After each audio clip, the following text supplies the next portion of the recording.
This video is my reflection on a quote by Jalaluddin Rumi, which goes something like this.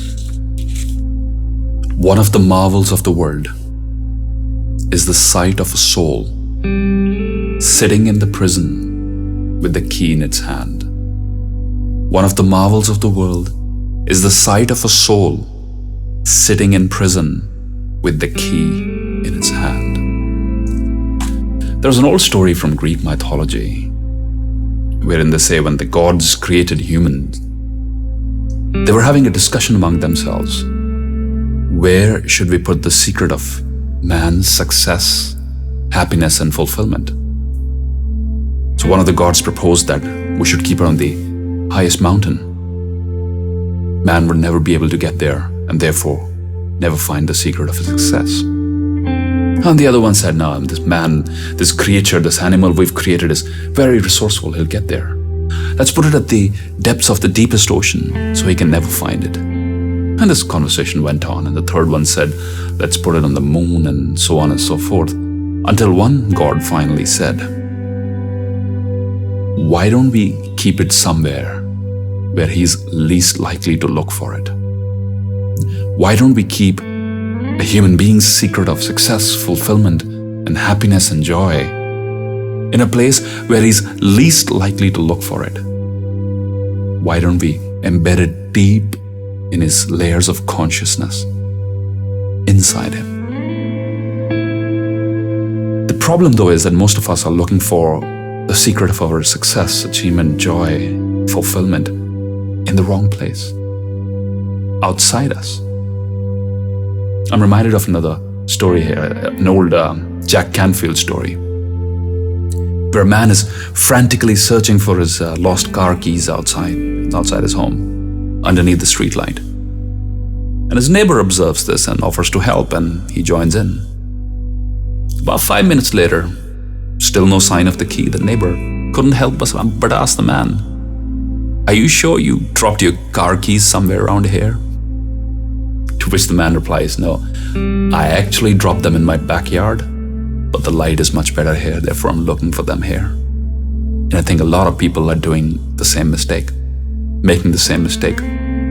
We are looking for success, peace, contentment in the wrong places. There's a lot of research which points out that even gaining huge material rewards like winning a lottery or something will have a diminishing effect on your happiness, which it's not going to last very long. Is there a key to unlocking our inner greatness?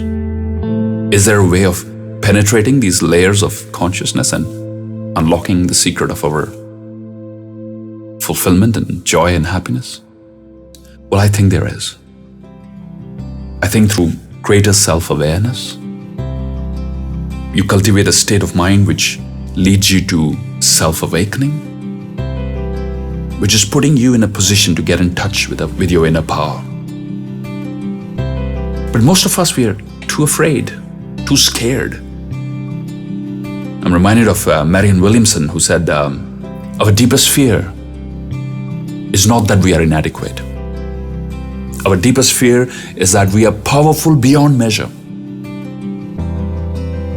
It is not our darkness, but it is our light that we are most afraid of. We ask ourselves, who am I? Who am I to be brilliant, gorgeous, talented, and fabulous? Who are you not to be? You're a child of God. Your playing small does not serve the world.